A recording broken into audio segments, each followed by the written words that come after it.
hello viewers আপোনালোক সকলোকে পুনৰবাৰ মই নতুন ভিডিঅলৈ স্বাগতম জনাইছো দেখি গম পাইছে ন আজি ফিশ কাৰি বনিব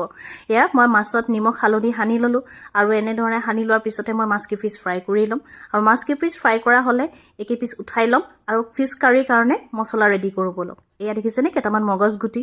বগা হৰিয় কলা হৰিয় চামুচ পুস্তক দি অকনমান সময় পানীত এনে ধৰণে তিয়াই থম আৰু মিক্সাৰ জাৰত বিলাহী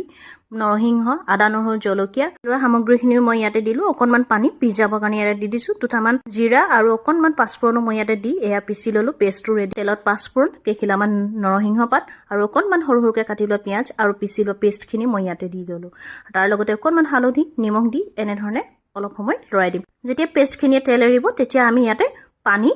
দি দিম পানী আপোনালোকে নিজৰ জোখমতে দিব আৰু এনে ধৰণে যেতিয়া উতল আহিব তেতিয়া আমি এপিচ এপিচকে মাছ দি দিম আৰু মাছখিনি দিয়াৰ পিছত মিনিটমান উতল অহাৰ পিছত কাটি লোৱা ধনিয়া পাত মই ইয়াতে দি দিম আৰু যেতিয়া দেখিছেনে উতলি ডাঠ হৈ আহিলে এয়া মই গেছটো অফ কৰি দিম আৰু এয়া কাৰি ৰেডি হৈ গ'ল লগতে আপোনালোকে ভিডিঅ'টো চাই কেনেকুৱা পালে জনাবলৈ কিন্তু নাপাহৰিব আৰু আজিলৈ আহিছো বাই বাই